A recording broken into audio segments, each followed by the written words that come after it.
guys, we're looking at the issue of money, how we're godly with our finances, and how it links in with our faith. How should we give as Christians? In what way, practically, do we do that?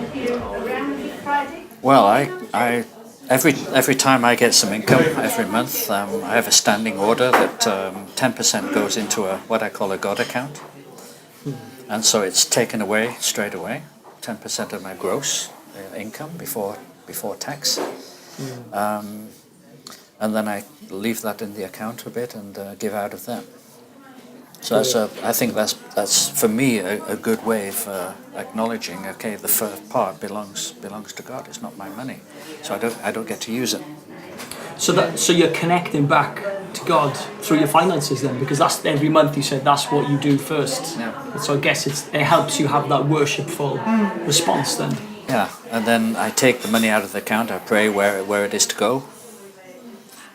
In my case, I give half to the local church and half to different charities, different Christian organizations. Yeah.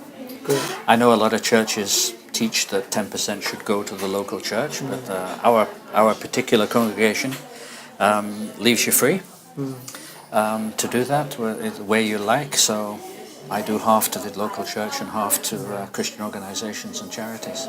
So part of it is down to conviction then, I guess, with the individual. What God has put on your heart. Yeah. So we do have a standing order that just goes the 10%, and that goes all to the church, for my local church where I'm linked in, where I believe that's where God wants us, and that's my husband and I. That's our conviction, and then on top of that we would do other giving according to what we prayed about, and we do have a bit of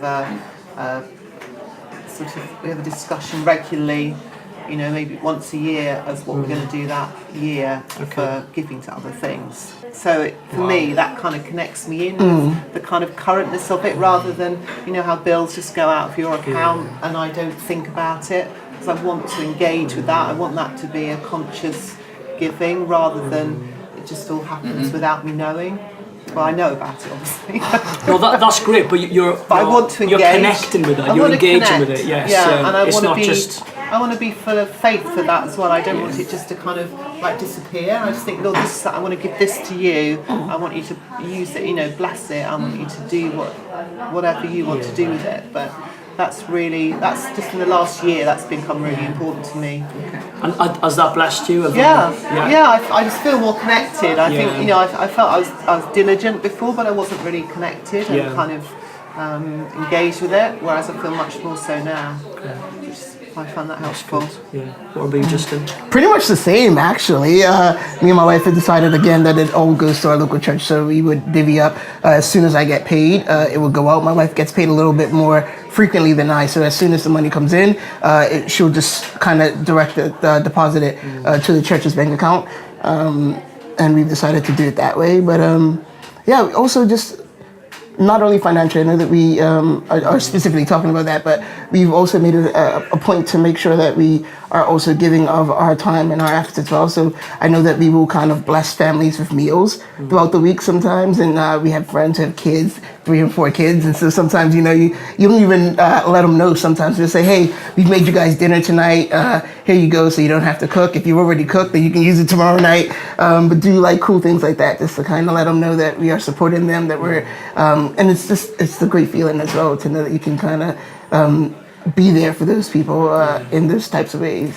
Oh, that's great. I love your heart in that. That's really coming through to look out for other people and bless them. That's great. I think for me there's a priority in giving as well, because if there's one thing that's on the Lord's heart, that's the poor. Well, the poor and widows. 2 things, if you look through the Bible, those 2 groups have a special place, I think, in God's heart. So we have to look after those.